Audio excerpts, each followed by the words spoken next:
देखो यार, जब भी आईपीएल में हमें टीमों की बात करनी होती है या फिर दो तीन दोस्तों को आपस में झगड़ना रहता है अपनी अपनी टीमों को लेकर, तो सबसे इंपॉर्टेंट जो पहलू होता है ना, वो होता है कि भाई तेरी टीम में कौन है, मेरी टीम में कौन है, ये बंदा है, ये बंदा है, वो बंदा है। यानी कि हम बात करते तो हैं यार एक्स फैक्टर खिलाड़ियों के बारे में कि अपनी टीम में ये है ना, देखना अब कितना बवाल मचाएगा। तो भाई साहब वो तो हम भी करते हैं, आप भी करते हैं। तो ऐसे में अब चलिए मैं आपको बता ही देता हूं कि आपकी टीम में ना अगर आपका दोस्त आपसे लड़ेगा झगड़ेगा इस बारे में, तो उसको बताइएगा कि मेरी टीम में ना ये बंदा है और ये है हमारा एक्स फैक्टर। चला तो भाई साहब ये बवाल मचा देगा, नहीं चला तो क्या होगा, अब इसका जवाब तो वो सामने वाला बंदा आपको देगा। खैर वो सारी तो बातें अलग है, लेकिन हम बात करेंगे इस वीडियो में एक्स फैक्टर प्लेयर्स के बारे में। हर एक टीम में कौन से वो सबसे इंपॉर्टेंट प्लेयर्स हैं जो मतलब बहुत ही कैटेगोरिकली आप कह सकते हो कि इनका चलना बहुत इंपॉर्टेंट है। ये चले ना तो ये टीम भैया चलेगी, बनेगी, शनेगी। लेकिन अगर नहीं चले तो फिर क्या होगा, ये तो मतलब ऊपर वाले से ही पूछिए, हम आप नहीं बता पाएंगे। तो ऐसे में सबसे इंपॉर्टेंट बात यही है कि भैया एक ताबड़तोड़ एनालिसिस हम आपके सामने पेश कर रहे हैं। आई होप आप लोग को पसंद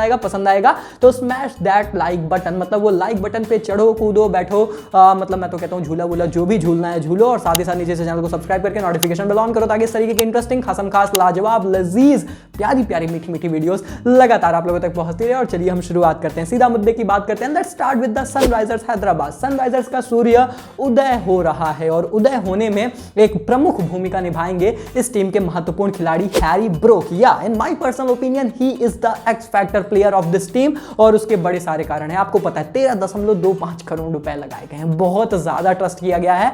अब उनका आप रोल समझिए, कहां आएंगे, मिडिल ऑर्डर में आएंगे। मिडिल ऑर्डर स्पिन बैशर हैं। इंडियन कंडीशंस में स्पिन बैशर अगर आपके पास है जो मध्य क्रम में आएगा तो भैया वो आपकी टीम को संभाल पाएगा, ऐसा प्रतीत होता है। हैरी ब्रोक के अंदर वो कैपेबिलिटी है, वो क्वालिटी है। मुझे लगता है ये खिलाड़ी काफी बेहतर कर सकता है, बेहतरीन कर सकता है इस टीम के लिए, and he is definitely the x factor. क्योंकि अगर वो नहीं चलेंगे ना तो आपका वो जो मिडिल ऑर्डर का पूरा समायोजन है, जिसमें एडन मार्करम है, हैरी ब्रोक है, नीचे फिर ग्लेन फिलिप्स है, वो सारी चीजें डिस्टर्ब हो जाएंगी। तो उनका चलना बहुत अहम है आपकी टीम के लिए, और उनका कंसिस्टेंटली परफॉर्म करना। भाई चलना मींस कोई विस्फोटक पारी या फिर आतिशबाजी वाली पारी की बात नहीं हर बार होती। It's just about the consistency जो आपको चाहिए मिडिल ऑर्डर में, वो मुझे लगता है हैरी ब्रोक पर जिम्मेदारियां रहेंगी, उनके कंधों पर यहां पर हैदराबाद टीम के लिए, और वो बहुत जरूरी है क्योंकि इनके मिडिल ऑर्डर की वजह से ये टीम कई मर्तबा परेशान रही है आईपीएल में, और इस बार वो सारे का सारा जिम्मा इस खिलाड़ी को इनको अपने सर पर उठाना है, and that's why I am saying he is the x factor of this team. और उसके बाद दोस्तों हम बात करें नंबर 2 टीम यानी कि पंजाब किंग्स टीम के बारे में। तो इस टीम का एक्स फैक्टर देखिए, सारे प्लेयर्स तो पहले वही वाले थे, लेकिन जो एक नाम अभी नया एडिशन हुआ है वो है सैम करन। एंड आपको पता है कि कितना ज्यादा जिम्मा उन्हें उठाना पड़ेगा। एंड वन मोर थिंग कि हाल फिलहाल में सैम करन की फॉर्म वैसी रही नहीं है भाई, जैसे हमने T20 वर्ल्ड कप 2022 में देखा था, उनकी फॉर्म थोड़ी सी डिक्लाइन हुई है। इससे 20 में कुछ खास ज्यादा उन्होंने बेहतर अभी लिए एमआई केप टाउन के लिए किया नहीं है। और पंजाब किंग्स तो भैया अपने दांत मतलब ऐसे चबा ही रहे होंगे अपने नाखून की, भाई ये क्या हो गया, ये क्या कर दिया भाई, क्योंकि बड़े पैसे, कितने 18.5 करोड़ लगा रखे हैं। एंड उम्मीदें हैं, एक्स फैक्टर हैं भैया इस टीम के, क्योंकि गेंद के साथ लेफ्ट आर्म पेस आपको मिल रही है, उन्हीं पे आप डिपेंडेंट हो, और आपको वो विकेट टेकर के तौर पर चाहिए। अब अगर उन्हें विकेट नहीं मिलेगी तो फिर मामला ध्वस्त हो जाएगा। इंडियन प्रीमियर लीग में इस बंदे को थोड़ा सा भैया तड़का लगाना पड़ेगा, अच्छी परफॉर्मेंस देनी पड़ेगी। तो ऑप्टिमिस्टिक रहे पंजाब किंग्स के फैंस, डिसअपॉइंट होने की जरूरत नहीं है, पर ये आपके महत्वपूर्ण खिलाड़ी और इनकी फॉर्म पर बहुत कुछ निर्भर करेगा। फिर आपके लिए यही बैशर भी बनेंगे, फिनिशर भी बनेंगे, आपके लिए अलग अलग पोजीशंस पर खेलेंगे और गेंदबाजी को, सामने वाली गेंदबाजी को अलग थलग करना चाहेंगे, और उसके लिए वंस अगेन ये बहुत इंपॉर्टेंट प्लेयर हैं आपकी इस टीम के लिए, इस साल के लिए। और उसके बाद दोस्तों हम बात करें यहां पर नंबर 3 नाम को लेकर, तो हम जब बात करते हैं मुंबई इंडियंस के बारे में तो आपको बहुत सारे फिनिशर्स, बहुत सारे ताबड़तोड़ प्लेयर्स नजर आते हैं। आप सोचते हो टिम डेविड के बारे में, वो एक्स फैक्टर हो सकते हैं। मैंने ट्रिस्टन स्टब्स पर सोचा, डिवॉल्ट ब्रेविस पर, कैमरॉन ग्रीन पर मैं गया, मेरे जहन में तो ईशान किशन भी आ रहे थे, लेकिन एक नाम ना जो थोड़ा सा आप शायद इग्नोर करोगे पर मुझे लगता है वो है असली इस टीम के एक्स फैक्टर,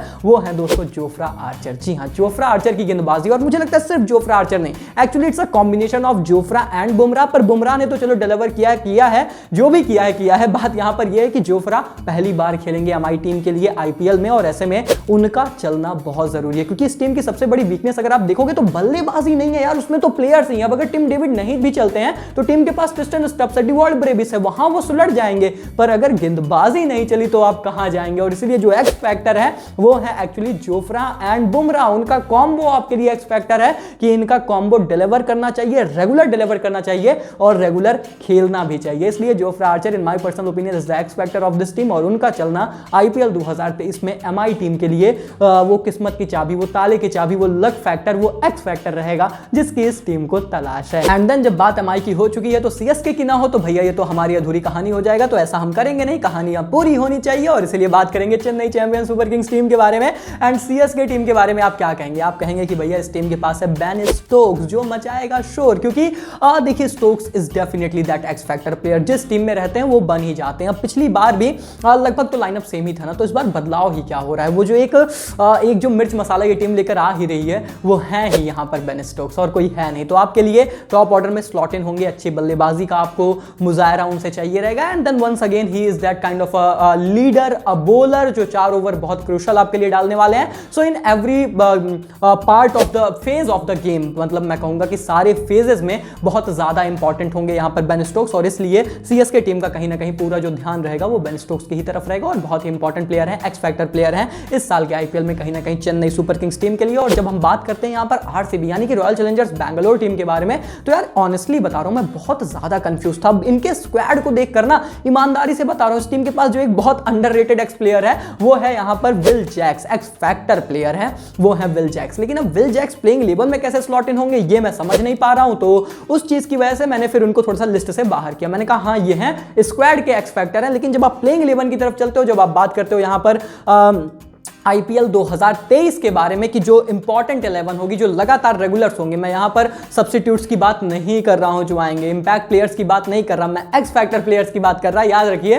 तो मुझे लगता है कि दोस्तों वो होने वाले हैं ना एक्चुअली मोहम्मद सिराज। कैसे मोहम्मद सिराज होंगे? क्योंकि मोहम्मद सिराज की हाल फिलहाल की ओडीआईस की फॉर्म आप देख रहे हो, टी20 क्रिकेट में भी उनको उसी तरीके से डिलीवर करना पड़ेगा, specially for his franchise RCB. And IPL में यहां पर उन्हें वो काम करना पड़ेगा, क्योंकि जब आप आईपीएल 2022 की तरफ देखते हो तो आरसीबी के लिए सिराज की परफॉर्मेंस उस तरीके की रही नहीं थी। लेकिन 2023 में आरसीबी टीम टर्न अराउंड चाहेगी। और मुझे पता है आपके मन में सवाल आ रहा होगा कि यार बहुत सारे नाम है, मैक्सवेल भी तो हो सकते थे, दिनेश कार्तिक हो सकते थे। जी हाँ हो सकते थे। अब मैं आपको सबसे इंपॉर्टेंट पहलू बताता हूं, मोहम्मद सिराज अगर परफॉर्म नहीं करेंगे ना तो इस टीम के पास बैकअप नहीं है, उस क्वालिटी का बैकअप नहीं। सिद्धार्थ है, आकाश है, you do not have that quality of the Indian pacers backup. तो अल्टीमेटली आपका पूरा ट्रस्ट उस एक बंदे पर टिका हुआ है, विदेशी है, भारतीय नहीं है, इसलिए उनका चलना बहुत जरूरी है। हर्षल पटेल के साथ जब वो रहेंगे तो कहीं ना कहीं बहुत ज्यादा इंपॉर्टेंट है कि उनकी गेंदबाजी उसी तरीके की रहे जिस तरीके की वो हाल फिलहाल में अंतरराष्ट्रीय क्रिकेट में कर रहे हैं। And that's why he is the x factor. बल्लेबाजी में तो डिलीवर हो ही जाएगा, बल्लेबाजी में तो है आपके पास लोग, गेंदबाजी में सिराज साहब का चलना बहुत जरूरी है। And that's why RCB he is your x factor. और उसके बाद हम बात करें यहाँ पर गुजरात टाइटंस टीम के बारे में, तो गुजरात टाइटंस टीम में मैं बिल्कुल स्पष्ट हूं, it has to be David Miller. David dynamite Miller ने जिस तरीके से 2022 में परफॉर्मेंस की थी ना, वो इस टीम के लिए मैच चेंजर रहे थे, मैच चेंजर का टूर्नामेंट चेंजर रहे थे। टूर्नामेंट उन्होंने मतलब काफी बड़ा योगदान निभाया था इनके जीत में। और इसीलिए मैं कह रहा हूं कि डेविड डायनामाइट मिलर का चलना बहुत ज्यादा जरूरी रहेगा इस पर्टिकुलर टीम के लिए इस साल भी। क्योंकि उसके बाद आप देखते हो फिनिशर्स में तो हार्दिक, तेवतिया, करामाती खान, कुछ ऐसा लाइनअप नजर आता है। तो अल्टीमेटली जो पूरा का पूरा यहां पर जो दारोमदार रहता है वो रहता है डेविड मिलर पर। अगर उन्होंने कंसिस्टेंटली परफॉर्म किया तो चीजें all good, all is well है, नहीं किया तो फिर इस टीम के लिए दिक्कत हो जाएंगे। और उसके बाद दोस्तों अगर हम बात करें यहां पर आरआर यानी कि राजस्थान रॉयल्स टीम के बारे में, तो भैया अब इस टीम के लिए कौन है एक्स फैक्टर? अब इनके भी स्क्वाड में ना तो अलग एक्स फैक्टर है, लेकिन इनकी प्लेइंग 11 की तरफ जाता हूं तो मुझे थोड़ा सा सिनेरियो अलग नजर आता है। जब मैं बात करता हूं इनके स्क्वाड की तो definitely it has to be Donovan Ferreira. I mean Ferreira साहब ना वो फरारी की रफ्तार वाले खिलाड़ी हैं, थोड़ी सी कंसिस्टेंसी अभी लैक करती है उनकी, एक मैच में चलते हैं फिर नहीं चलते हैं, लेकिन वो समय के साथ आ जाएगी। और इसीलिए मैं कह रहा हूं कि वो इस टीम के एक्स फैक्टर प्लेयर है, इसमें तो कोई शक नहीं है कि भैया हिडन जेम है इस टीम के।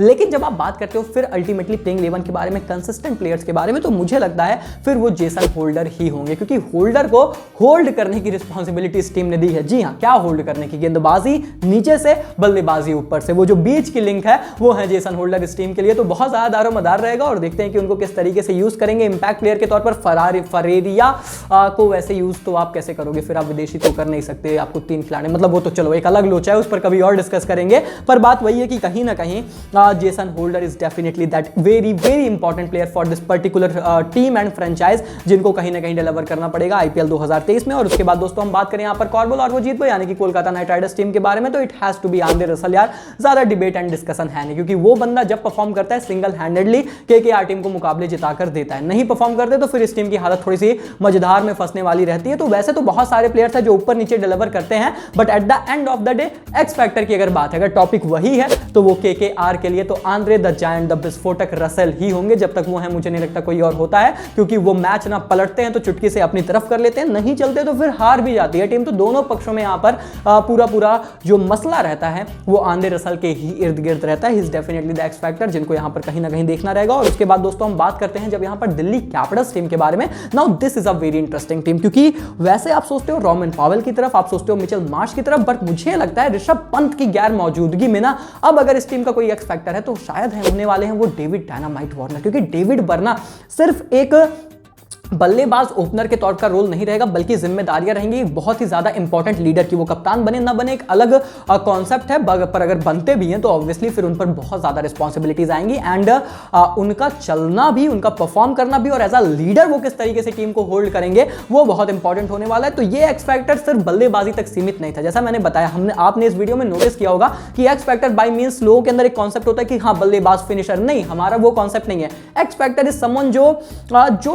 बहुत इंपॉर्टेंट है, मतलब जिसका चलना भी बहुत इंपॉर्टेंट है, नहीं चला तो फिर दुर्घटना भी हो सकती है। तो वो दोनों चीजों का जो कॉम्बो है उसको हमने मिक्स करने का प्रयास किया and I think David dynamite Warner is the perfect person for that. 2022 में बहुत अच्छे इनके आंकड़े रहे हैं इस टीम के लिए, 2023 में भी आंकड़ों को उसी तरीके से बरकरार रखना पड़ेगा, और ना सिर्फ केवल as a player, once again not just as an opener but as a leader यहां पर इनकी भूमिका काफी ज्यादा बढ़ेगी। और उसके बाद दोस्तों हम बात करें यहां पर last but not the least Lucknow super giants team के बारे में। एक्स फैक्टर की बात हो रही है तो 16 करोड़ आपने लगा के खुद कह दिया है कि एक ही बंदा है हमारा एक्स फैक्टर, वो है निकोलस पूरन। अब आप उनको दोगे फिनिशर का रोल, और ये बहुत इंपॉर्टेंट है। फिनिशर का रोल आ गया तो फिर से एक्स फैक्टर में उन्होंने 2-4 एक्स और लगा दिए कि बड़े इंपॉर्टेंट है कि भाई यही है जो है, एंड ऐसे में इनका चलना बहुत ज्यादा जरूरी रहेगा इस टीम के लिए, क्योंकि एज अ फिनिशर आप रोल ही इतने अहम दे रहे हो उस बंदे को कि वहां पर परफॉर्म करना बहुत जरूरी है। नहीं करेंगे तो क्या करोगे, फिर मार्कस स्टोइनिस को आप नीचे लाओगे, आप पूरन को शायद ऊपर लेकर जाओगे। एक एक्सपेरिमेंटल बेसिस पे आप चीजें इधर उधर कर सकते हो, but on the serious note जो आपकी 11 शेप अप होगी